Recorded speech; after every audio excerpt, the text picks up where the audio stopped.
지금 제주 사회에서 4.3 문제에서 4.3의 이름이 없다라는 것이 정말 좀 많이 답답해하는 문제인데 이거에 대해서 선생님께서 좀 의견을 피력해 주셨었잖아요. 네. 70주년을 특히 계기로 해서 그러니까 4.3이라는 것이 군사정권 시절에는 4.3은 북한의 사주에 의해서 발생한 공산 폭동이다. 이것이 국사 교과서에 실렸어요. 자, 그리고 그 이후에는 이제 시민사회를 통해서 4.3은 항쟁이다. 자, 이렇게 얘기가 되면서 지금도 보수와 진보 사이에서 폭동이다, 항쟁이다. 이렇게 얘기가 오가고 있어요. 근데 제가 이제 항쟁이라는 말을 적극적으로 그동안 쓰지 못한 이유가 크게 두 가지가 있어요. 첫 번째는 4.3 사건 때에 군인과 경찰 토벌대에게 희생당한 사람들도 많지만 약 10%가량은 무장대에게 희생당한 사람들도 있습니다. 근데 그분들 중에는 무장대의 과오로 인해서 진짜 뭐 경찰이나 서북청년회 같은 극우청년 단원도 아닌데 그렇게 애꿎게 죽은 분들도 있거든요. 그 숫자가 비록 적다 하더라도 그분들 유족들의 심정도 헤아려줘야 된다. 왜냐하면 항쟁이라고 했다면 항쟁은 뭡니까? 탄압에 대한 저항 아닙니까? 그러면 우리 아버지가 또는 우리 어머니가 탄압했던 사람도 아닌데 우리 아버지는 무장대한테 죽었어. 그런데 왜 이게 항쟁이지? 라고 이제 반발을 갖게 되겠죠. 이제 그런 이유로 이제 항쟁이라는 표현을 제가 조금 삼가하고 있었고요. 근데 그보다 더 큰 이유는 그러니까 광주 5.18 같은 경우는 딱 열흘 걸렸습니다. 열흘. 10일 동안에 벌어졌던 일이고 한국 현대사의 큰 획을 그은 해방 이후 큰 획을 그은 사건들이 대개 열흘 이내에 끝났어요. 광주 5.18 열흘 끝났죠. 4.19 혁명 같은 경우는 4월 26일 날에 이승만이 하야 성명을 발표를 합니다. 열흘도 안 돼서 끝났어요. 5.16 쿠데타 하루 만에 끝나버렸죠. 6월 항쟁은 약 한 달가량 이렇게 지속됐고 근데 4.3 사건은 무려 7년 7개월 동안 이렇게 장기간에 탄압의 국면, 탄압에 대한 항쟁의 국면 그리고 탄압이니 항쟁이니 하는 표현을 정말 무색하게 만드는 민망하게 만드는 대학살의 국면이 차곡차곡 3단계로 7년 7개월 동안 벌어졌었다. 그래서 이 4.3을 항쟁이란 이 단어 하나로 담아내기에는 좀 부족하다. 그러니까 4.3은 우리가 막 그냥 무고하게 다 피해만 본 거야. 학살의 국면에 초점을 맞추면 그냥 4.3 뭐 별거 없어. 그냥 군경토벌대 또는 무장대가 와서 사람을 막 죽이고 해서 그냥 슬픈 역사야. 이거는 학살의 국면에만 초점을 맞춘 거고 그 다음에 항쟁의 국면에만 초점을 맞춘 것은 아 우리는 이렇게 해서 항쟁을 했어. 자 이건데 이것이 7년 7개월 동안 이 세 가지 국면이 장기간에 걸쳐지면서 이것을 하나로 이렇게 명명하기가 상당히 어려웠다. 그러면 언제까지 그러면 4.3을 꼬리표 없이 그냥 제주 4.3이라는 아라비아 숫자로만 쓸 것이냐 이제 이런 문제가 이야기가 되잖아요. 그래서 이것은 뭐 여러분하고 합의된 것도 아니고 사회적 합의를 이룬 것도 아니고 그냥 저 개인적인 생각을 말씀을 드리겠습니다. 근데 저는 4.3은 우리 역사에서 통일운동으로 기록되기를 바랍니다. 통일운동이었다. 이제 4.3이 왜 뜬금없이 통일운동이지? 이렇게 생각할 수가 있는데 처음에 무장대가 무장 봉기를 할 적에 크게 슬로건이 두 개였어요. 첫 번째가 3.1절 발포 사건 이후로 1년 동안 무려 2,500명의 청년들을 구금하고 무장 봉기 한 달 전에는 사람을 때려서 죽이는 고문치사 사건이 3건이나 발생을 했어요. 조천에서도 있었죠. 그렇죠. 이러한 탄압 그리고 그것에 대해서 이제 항쟁이 벌어졌죠. 무장봉기가. 근데 무장봉기의 슬로건이 바로 이러한 탄압을 하고 있는 경찰 또는 서북청년회와 같은 극우 청년단체의 탄압에 대해서 저항하겠다. 이게 첫 번째 슬로건이에요. 탄압이면 항쟁이다. 그렇죠. 이 단어였어요. 그러니까 그 함축적으로 표현하고 있는데요. 그것이 바로 이제 항쟁을 이제 제1 슬로건으로 이제 내세웠던 것이죠. 그래서 거꾸로 말씀드렸다시피 항쟁적 측면이 있었고, 근데 두 번째 슬로건이 뭐냐면 바로 우리는 모스크바 3상 회의의 결과로서 미소 공동위원회를 이제 여는 과정이었었는데 그 모스크바 3상 회의의 결과란 것이 뭐냐면 우리가 얼떨결에 우리 민족의 뜻과 달리 북쪽은 소련군이, 남쪽은 미군이 강제 점령하고 있어서 분단된 상태 아닙니까? 근데 45년도 12월 달에 미국, 영국, 이제 소련 이렇게 3개국 외무부 장관들이 모여서 회의를 열었다. 그래서 모스크바 3상 회의라고 합니다. 그 3상 회의에 한반도 문제에서 중요한 결정이 내려지는데 한반도가 원래 독립된 나라였으니 통일을 시키자. 그런데 지금은 서로 분단돼 있으니 일단은 통일된 임시정부를 세우자. 그런데 그렇게 지금 분단된 상태에서 임시정부를 세우든 통일을 하든 그러한 프로세스를 진행할 논의 구조가 필요하지 않습니까? 그 논의 구조를 미국과 소련 간의 위원회에서 해결하자. 미소 공동위원회. 그것이 바로 미소 공동위원회입니다. 그런 것이 진행되던 차에 이승만은 자신이 권력을 장악하기 위해서 미군정하고 서로 합의를 해서 남한만의 단독 선거 그리고 남한만의 단독 정부를 취하겠다. 자기는 이 정도의 권력만이라도 가지면 좋다. 지금 상태에서는. 그래서 무장대의 슬로건이 바로 아까 경찰 및 서청의 탄압에 대해서 저항하겠다. 그 다음에 이 분단을 고착화시키는 이 남한만의 단독 선거, 남한만의 단독 정부를 반대하겠다. 그래서 통일 정부를 수립하겠다라는 것이 슬로건이었습니다. 즉 4.3 무장봉기와 통일 문제가 전혀 뜬금없는 것이 아니라 아주 주요 슬로건 두 가지 중에 하나였다는 것이죠. 그렇기 때문에 그 4.3을 통일운동이라고 명명 지어야 된다고 보고요. 그 다음에 이 역사의 현재적 의미라고 말할 수가 있는데요.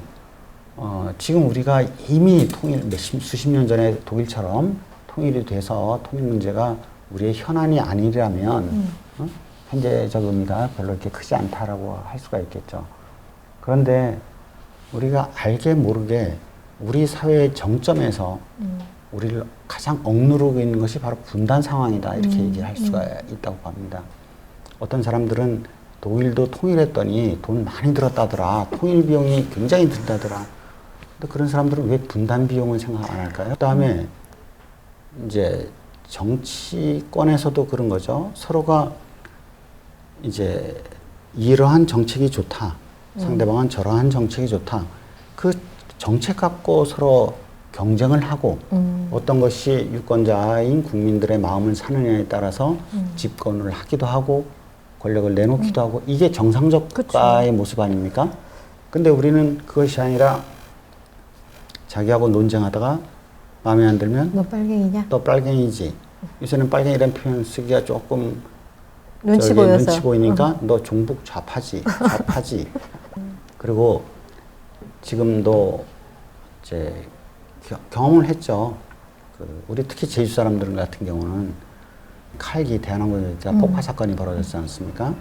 그때 첫 기사가 뭐였었냐면 이 폭파범은 4.3 폭동의 주동자로서 일본으로 은신해 갔던 그 사람이다. 나중에는 다 그게 사실이 아님이 밝혀졌어요. 그러나 그때는 온갖 신문에 일면 타압을 이렇게 장악을 했었고요. 그 다음에 김대중 대통령하고 김영삼 대통령이 맞붙었던 그 92년도인가요? 그때는 이선실 사건이라는 것이 있었어요. 이선실이라는 그 간첩이 뭐 북한의 서열 매리 5위인가 6위가 되는데 남한 사이를 갖다 뭐 좌지우지 막 휘젓고 다니면서 간첩 행위를 했다. 이제 이런 거였어요. 근데 바로 그 이선실이 제주도 가파도 출신이라는 거예요.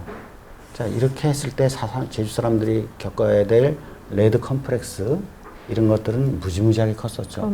조작 간첩 사건도 굉장히 많았어요. 천주교 인권위원회에서 이제 오래전 얘기에 뭐 10여 년 전 얘기인데 이미 그때에도 조작 간첩으로 규정된 사건들을 쭉 조사를 했더니 우리 제주도 인구는 조금 최근에 인구가 늘었습니다만 전국 인구의 1%라고 그렇죠. 보통 얘기하잖아요. 그러면 조작 간첩 연루자의 뭐 2%가 3%가 제주도 사람이다. 그래도 무지하게 많은 거잖아요. 인구 대비 2배, 3배니까. 근데 무려 34%가 제주 사람이라는 사실이죠. 대해서 이것은 4.3의 후유증이다. 그렇게 생각을 해서 그 사건들을 쭉 1965년 사건부터 쭉 이제 검증을 해봤습니다. 77년 사건 때는 제주교육대학교 초대, 그 다음에 2대 학장이었던 분도 조작간첩 사건에 연루됐어요. 무슨 뭐 커다랗게 뭐 조선일보의 일면 탑으로 실리는 그러한 사건인데 그분들이 최근에 다 무죄 판결을 받았습니다. 재심 끝에. 그러나 무죄 판결 받은 거는 1단짜리 기사로도 안 나오고 있어요. 그때는 왜 그랬을까요? 77년대. 유신 정권에 대한 항의가 막 벌어지고 하니까 그걸 무마시키기 위해서 사회 분위기를 예. 그래서 조작간첩 사건을 한 거예요. 그리고 빨갱이는 제주 사람들은 이미 빨갱이였잖아요. 이승만 때도 제주도는 빨갱이 섬이라면서 다 불태워야 한다고 그런 말들을 그래서 했으니까. 저는 그 사건을 취재를 하면서 참 아쉬웠던 것이 그때 그 교육대학교 학장님은 김문규라는 학장님이신데 그분은 단순하게 자수성가한 제일동포가 이제 왔어요. 그러니까 학장실로 오라고 해서 커피 한 잔 대접한 것 뿐이에요. 그런데 무슨 뭐 간첩에게 편의를 제공했네, 뭐 했네 하면서 나중에는 이제 집행유예를 풀려났지만 이분은 그 모멸감을 참지 못해서 자살을 했어요. 제주도는 이제 그렇게 조작간첩으로 엮기가 상당히 좋은 지역, 뭐 간첩이 일본 간첩도 있을 수 있고, 뭐 북한 간첩, 뭐 중국 간첩이 있을 수도 있죠. 진짜 간첩 행위를 했다면 그건 잡아서 처벌을 해야겠죠. 그런데 서울교육대학교 학장을, 부산교육대학교 학장을 감히 조작간첩으로 이렇게 엮으려고 사실과 달리 그렇게 정권 측에서 할까요? 그 지역에서 교육계 원로고 그러면 굉장한 거기에 반발이 일어나서 나중에 무슨 선거나 그런 게 영향을 미칠 것이기 때문에 감히 그런 데에서는 건드리지 못하죠. 그런데 제주도는 그냥 건드려도 이 4.3 사건의 영향으로 인해서 끽소리 못하는 지역이기 때문에 정말 그 교육계 원로가 졸지에 간첩으로 몰리고 커피 한 잔 대접했다고 그다음에 자살까지 하게 되는 그런 것들이 있었다. 그런데 그것에 대해서 거의 지금 잘 모르고 있는 거죠. 제주 사람들은. 모르죠. 자기네 집안에서 벌어졌던 그 많은 일들에 대해서도 입 닫고 60년 넘게 말해주지 않았잖아요. 할망한테 물어봐도 그렇죠. 야, 그건 나라가 하는 일 그냥 몰라도 된다. 영어 뭐 골아주지 않잖아요. 그러니까 조작간첩 사건을 얘기를 할 적에 우리가 그 두 가지를 생각해야 돼요. 이제 왜 제주 사람들을 엮었는가? 네.